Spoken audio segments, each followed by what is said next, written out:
अस्सलाम वालेकुम। आज की वीडियो में मैं आप लोगों के साथ बीटीसी यानी कि बिटकॉइन और क्रिप्टो करेंसी के बारे में इंफॉर्मेशन शेयर करने वाला हूं। यानी कि क्रिप्टो करेंसी क्या है, इसकी हकीकत क्या है और ये कैसे वर्क करती है। आज तक दुनिया में जितने भी इनकलाब आए हैं उनमें से सबसे बड़ा इनकलाब जो लेके आया है वो क्रिप्टो करेंसी है। यानी कि पूरी दुनिया में अगर देखा जाए कि जितने भी मालियाती अदारे हैं यानी कि जितने भी फाइनेंस स्ट्रक्चर है उनमें जो सबसे ज्यादा इनकलाब आया है वो क्रिप्टो करेंसी की वजह से आया है।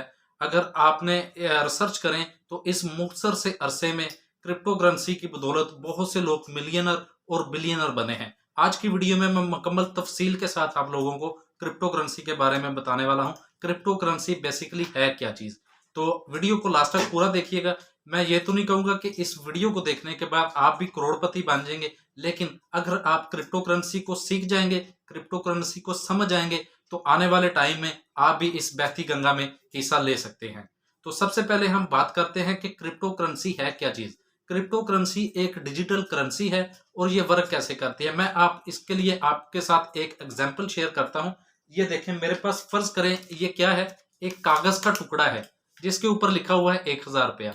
अगर मैं ये किसी शॉप पे जाता हूँ, किसी बंदे को देता हूँ कि इस 1000 रुपया मुझसे ये कागज का टुकड़ा ले लें और मुझे कुछ सामान दे दें, तो वो मुझे जो चीज मैं खरीदना चाहूंगा, चाहे वो ग्रोसरी का सामान है, चाहे वो कोई मैं शर्ट खरीदना चाहता हूँ या शूज खरीदना चाहता हूँ या कोई भी चीज, तो इस कागज के टुकड़े से मैं शॉपिंग कर सकता हूँ।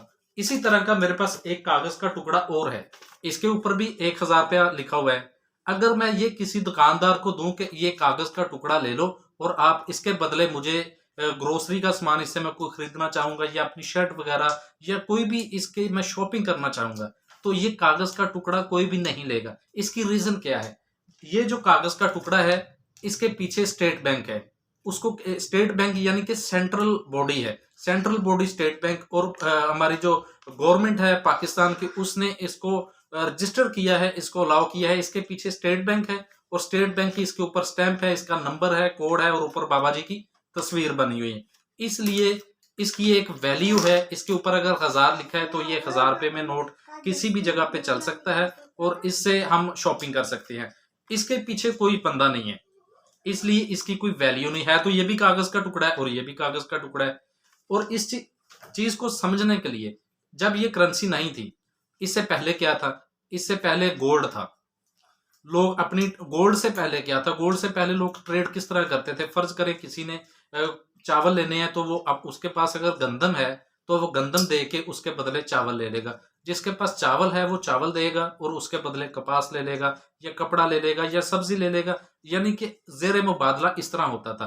तो फिर अचानक एक बंदा आया जिसके पास कोई चमकती हुई चीज थी, तो उसने कहा कि मेरे पास और तो कोई चीज नहीं है, ये चमकती हुई एक चीज है, ये आप ले लें और इसके बदले आप मुझे गंदम दे दें। तो वो चमकती हुई चीज क्या थी? वो चमकती हुई चीज थी गोल्ड, सोना।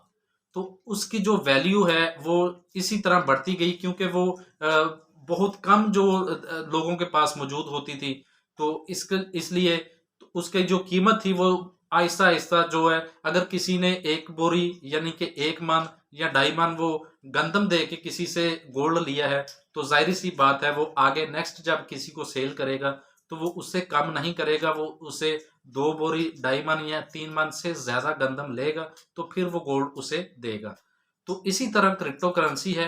क्रिप्टो करेंसी के पीछे भी कुछ सेंट्रल बॉडी नहीं है, यानी कि ये इसको डिसेंट्रलाइज कहा जाता है। और क्रिप्टो करेंसी में जितनी भी करेंसीज हैं, इसमें एथेरियम है, बिटकॉइन है, और भी बहुत सारी क्रिप्टो करेंसीज हैं। ज्यादातर ये सारी डिसेंट्रलाइज हैं, यानी कि इनको पीछे से कोई हैंडल नहीं कर रहा, पीछे से कोई नहीं चला रहा। अब ये डिसेंट्रलाइज है तो हमें कैसे पता चलता है कि ये क्रिप्टो करेंसी जो ये इसके पीछे कोई सेंट्रल बॉडी भी नहीं है, तो ये बिल्कुल काम सही करेगी।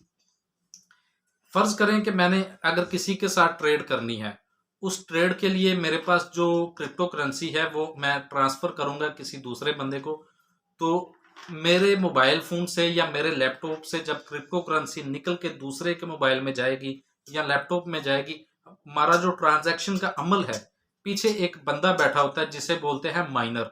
ट्रांजैक्शन के अमल को जो बंदा पूरा कर रहा है वो एक सॉफ्टवेयर के जरिए कंप्यूटर में जो पूरा कर रहा है उस ट्रांजैक्शन को, वो माइनर है। उस माइनर को जब ये हमारे दो बंदों के दरमियान जो डील हो रही है, इस डील को पूरा करता है तो उसे रिवार्ड दिया जाता है। जो रिवार्ड दिया जाता है वही बिटकॉइन की न्यू पैदाइश होती है। तो वो रिवार्ड जो होता है, यानी कि वो जो माइनर होता है वो बिटकॉइन में पैसे कमा रहा होता है। तो ये है बिटकॉइन की हकीकत। बिटकॉइन बिल्कुल रियल है। पूरी दुनिया में इस टाइम इसने एक बहुत ज़्यादा, कह लें कि पूरी दुनिया को इसने रेवोल्यूशनाइज किया है, बहुत ज़्यादा इनकलाब लेके आई है। आप अगर क्रिप्टो करेंसी के बारे में नहीं जानते, आपको क्रिप्टो करेंसी के बारे में सीखना चाहिए। ये हमारा आने वाला फ्यूचर है। और मैं कहता हूँ कि हमारे जो पाकिस्तान में 95% ऐसे लोग हैं जिनको क्रिप्टो करेंसी के बारे में पता ही नहीं कि क्रिप्टो करेंसी है क्या चीज़। क्रिप्टो करेंसी जो आने वाला दौर है, 5 साल 10 साल के बाद पूरी दुनिया में जो क्रिप्टो करेंसी की वैल्यू है और इससे ट्रांजैक्शन और बहुत से इससे यूज़ केस जो इसके आने शुरू हो जाएंगे, क्योंकि मुख्तलिफ कंपनीज जो है पूरी दुनिया में, यूरोप कंट्री में अलाउ कर रही हैं कि आप अपनी ट्रांजैक्शन जो, यानी कि बिटकॉइन हमें दें या एथेरियम हमें दें तो हमसे शॉपिंग कर सकते हैं। आप अक्सर मोबाइल पर कोई फूड पांडा से चीज़ मंगवाते हैं, दराज से, अलीबाबा से, तो ये टोटली जितनी भी ट्रांजैक्शन है आने वाले दौर में ये क्रिप्टो करेंसी में होगी। आजकल तो आप जैज़ कैश या इजी पैसा या अपने बैंक अकाउंट से पेमेंट ऑनलाइन करते हैं, लेकिन जो आने वाला दौर है वो ये सारी पेमेंट मेथड जो है वो क्रिप्टो करेंसी के जरिए हुआ करेगा। तो दोस्तों, आज की वीडियो उम्मीद है आप लोगों को पसंद आई होगी। वीडियो पसंद आई तो लाइक कीजिएगा, दोस्तों के साथ शेयर कीजिएगा। मिलते हैं अपनी नेक्स्ट वीडियो में, तब तक अल्लाह हाफिज़।